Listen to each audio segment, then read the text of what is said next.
Bonjour, on va continuer l'énoncé de l'exercice. Alors pour la première partie, étude du noyau d'uranium 238.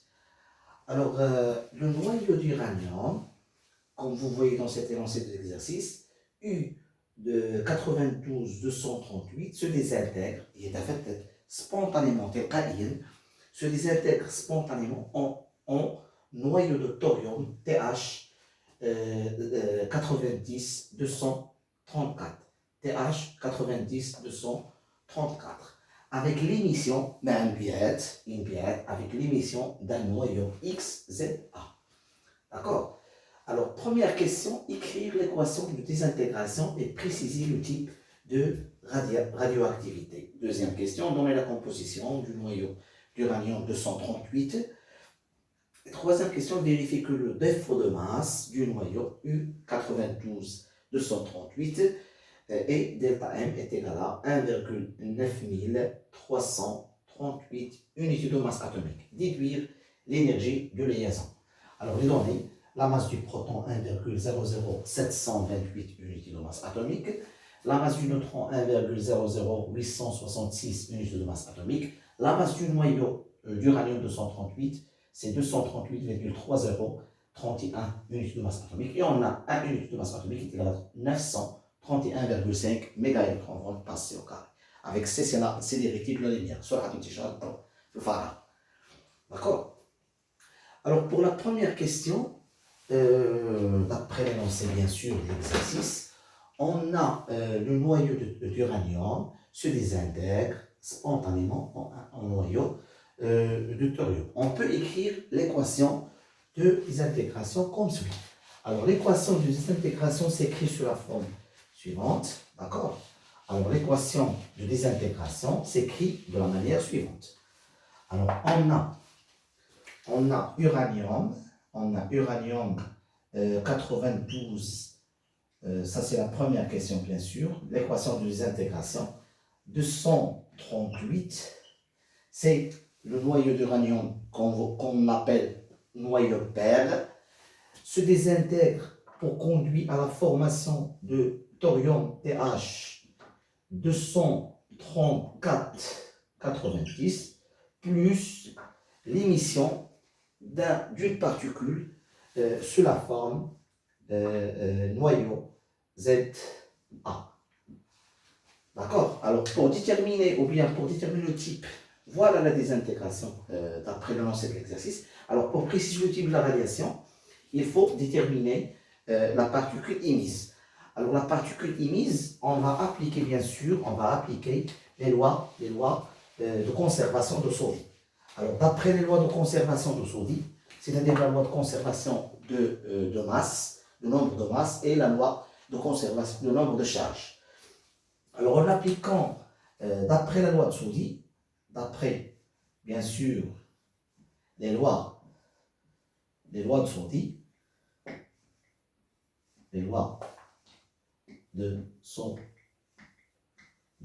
qu'est-ce qu'on aura? On aura bien sûr conservation, donc en appliquant la conservation de nombre de nucléons, 238 est égal à la somme de 234 plus A. D'accord?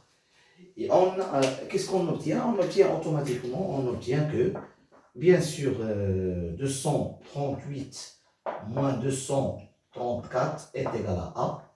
Ça veut dire que A est égal à combien? Est égal à 4. Donc, on a obtenu que A égale à 4. D'accord?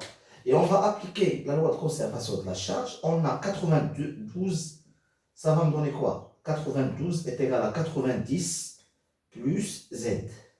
Ça va me donner quoi? Ça va me donner que 92 moins 90 est égal à Z.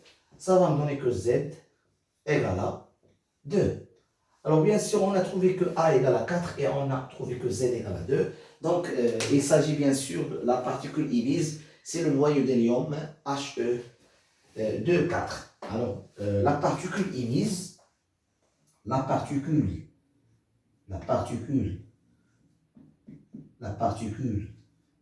émise lors de la désintégration est bien sûr, le noyau d'hélium, He2, 4. C'est la particule alpha. Sur le noyau d'hélium, He4. Noyau d'hélium. Hélium.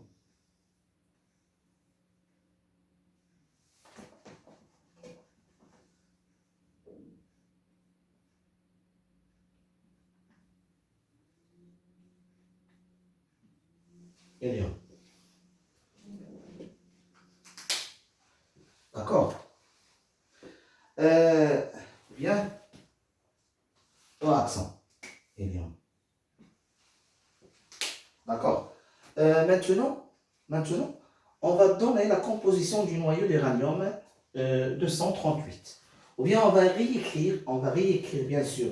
Donc on va réécrire l'équation de désintégration. S'écrit sur la forme, maintenant s'écrit sur la forme He2, 4. Voilà l'équation de désintégration qu'on cherche. Bien sûr, on a trouvé cette équation en appliquant les lois de Soddy, loi de conservation du nombre de masses et loi de conservation du nombre de charges. On a trouvé que Z égale à 2 et on a trouvé que A égale à 4. Bien sûr, la particule émise, c'est le noyau d'hélium He, appelé aussi particule alpha.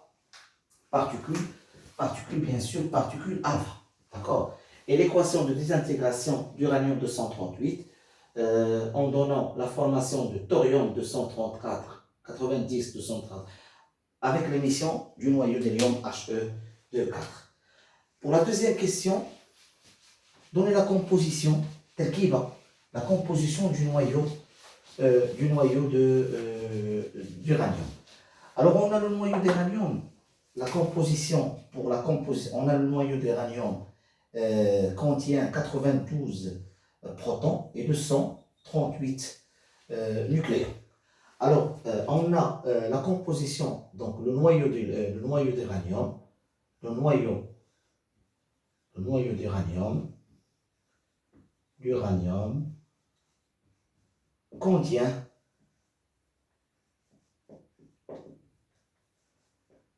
bien sûr 92 protons, et N est égal à, comme vous connaissez, A moins Z est égal à 238 moins 92 est égal à, parce que A égale à Z plus N. Vous voyez que le nombre de masses, le nombre de nucléons, ou bien le nombre de masses est égal au nombre de protons plus le nombre de neutrons. Ça, c'est le nombre de neutrons. Ça, c'est le nombre de protons. Ça, c'est le nombre de neutrons. Donc, Z signifie le nombre de protons et N signifie le nombre de neutrons. Donc, tout calcul fait. Donc, qu'est-ce qu'on va trouver par le calcul? Alors, on a 200, bien sûr, on a A égale à Z plus N. Pour trouver le nombre de neutrons, il est égal à le nombre de nucléons, ou bien le nombre de masse A moins Z. Donc, N est égal à 1 moins Z, A égale à 238 et Z égale à 92. Qu'est-ce qu'on va trouver par le calcul? On va trouver 238 moins 92, ça va me donner 146. 146. Alors, bien sûr, dans ce cas-là, à ce moment-là, le noyau d'uranium contient 92 protons et 146 neutrons. Il contient aussi 146 neutrons. Voilà la composition. La composition du noyau d'uranium 238. Maintenant, on va passer à la troisième question. Il s'agit de vérifier que le défaut de masse du noyau d'uranium et delta M est égal à 1,9338 unités de masse atomique. Et on va déduire l'énergie de liaison. Alors, on sait que la masse du noyau est légèrement inférieure à la somme des masses des protons et de neutrons. Donc, vous connaissez que la masse du noyau, alors la masse d'un noyau XZA, dans ce cas, la masse du noyau, bien sûr, d'uranium ici, dans le cas d'exemple ici, alors la masse du noyau XZA est inférieure à la somme de la masse de ces protons et neutrons. D'accord? Alors, le défaut de masse, la différence de masse entre cette différence de masse traduit le défaut de masse. Alors, traduit le défaut de masse. D'accord? Traduit le défaut de masse est un terme, ou bien est un grandeur qui est positif. Alors, le défaut de masse, c'est la différence entre la masse du proton et la masse du neutron, la somme de masse du proton et la somme des masses du proton et du neutron, moins la masse du noyau. Donc, le défaut de masse est toujours positif et se calcule par la relation suivante. Alors, delta M, le défaut de masse, est égal à quoi? C'est le nombre de protons Z multiplié par la masse du proton, d'un seul proton, plus le nombre de neutrons N multiplié par la masse du neutron, moins la masse du noyau. Ici, le noyau, c'est l'uranium 238,92. Donc voilà, voilà la relation, comment fait pour calculer, bien sûr, la masse, le défaut de masse. Ça, c'est le défaut de masse. Alors, le défaut de masse. En arabe, naqs kouteli. Il est toujours delta M et est toujours positif. D'accord? Parce que la masse du noyau est légèrement inférieure à la somme des masses du proton et neutron. D'accord?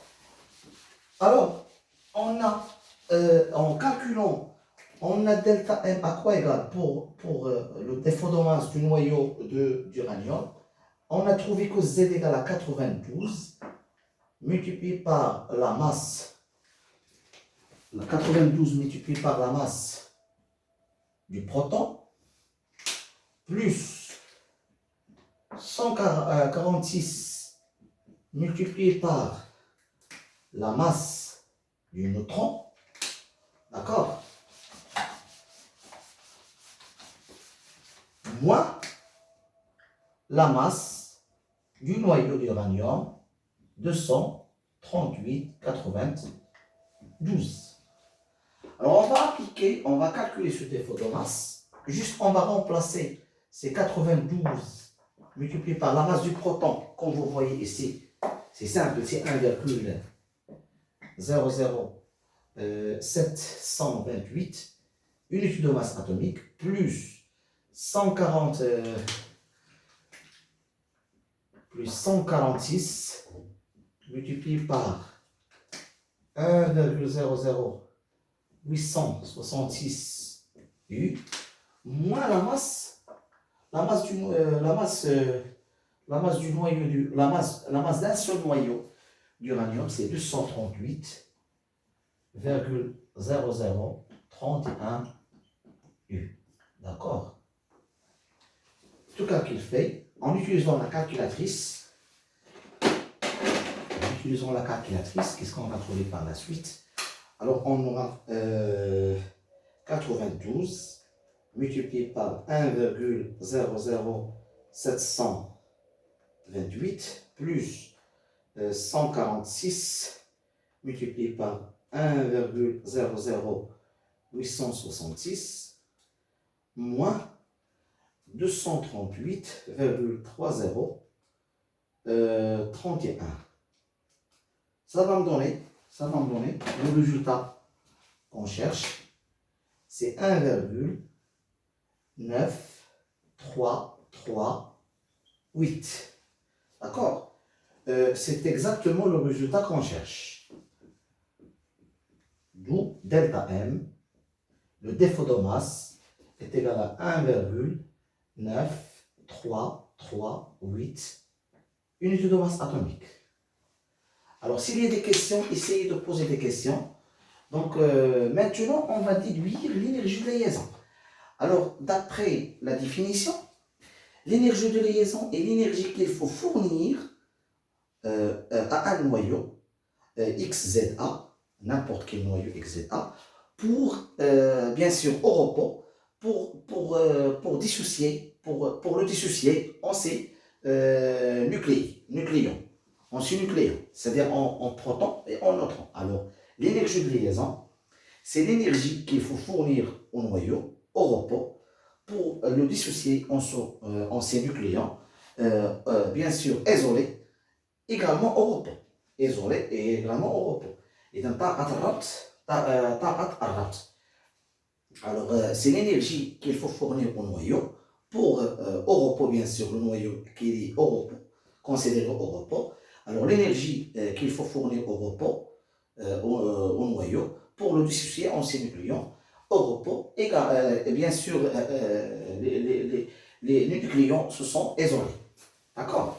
Alors, il a été calculé par la relation d'Einstein, comme vous connaissez. Alors, pour déterminer l'énergie de liaison, alors l'énergie de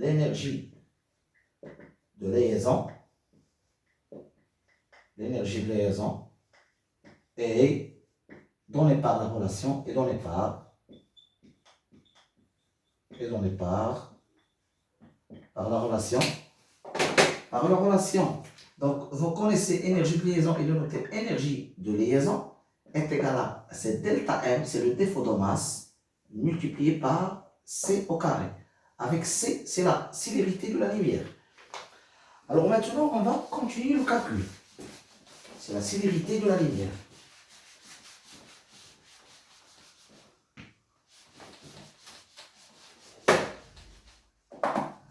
Alors, application numérique, énergie de liaison est égale à delta M, vous connaissez que delta M, c'est 1,9338 unité de masse atomique multiplié par C au carré. En utilisant, sachant que 1 mégaélectronvolt, c'est égal à 931,5, ou bien 1 unité de masse atomique, mégaélectronvolt, par C au carré. En remplaçant cette unité de masse atomique, en remplaçant par la quantité 931,5 mégaélectronvolts par C au carré, bien sûr, ça va me donner, multiplié par C au carré, en gardant 1,9338. D'accord? Ça, c'est l'énergie de liaison. Juste, on a remplacé une unité de masse atomique par cette quantité-là. Donc, en remplaçant une unité de masse atomique par 931,5. D'accord? Donc, on a delta M, on a trouvé qu'elle est égale à cette quantité. Et en remplaçant une unité de masse atomique, sera remplacé par cette quantité-là. D'accord? Donc, bien sûr, pourquoi? Pour faciliter, pour simplifier par C carré, dans le dénominateur et dans le numérateur, il reste quoi? Il reste, donc, on a mégaélectronvolt par C au carré, multiplié par C au carré, on va simplifier bien sûr par C au carré. Il reste mégaélectronvolt. Alors l'énergie de liaison, maintenant, à quoi égale? À ce moment-là, l'énergie de liaison du noyau de radium sera égale à 1,9338 multiplié par 931,5 mégaélectronvolts. Parce qu'on a simplifié par C au carré. D'accord? Mégaélectronvolts. Le calcul fait, qu'est-ce qu'on va trouver par le calcul? Alors, on a 1,9338, c'est le défaut de masse, multiplié par 931,5. Qu'est-ce qu'on va trouver? On a trouvé que c'est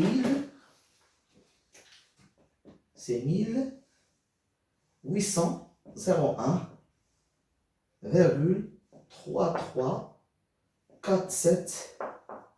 Refaire le calcul chez vous. Donc l'énergie de liaison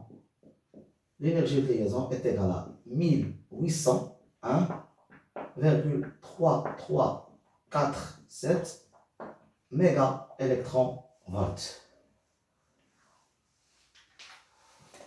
Voilà pour cette partie du vidéo. On va continuer la suite de la correction de cet exercice dans la prochaine vidéo, Inch'Allah.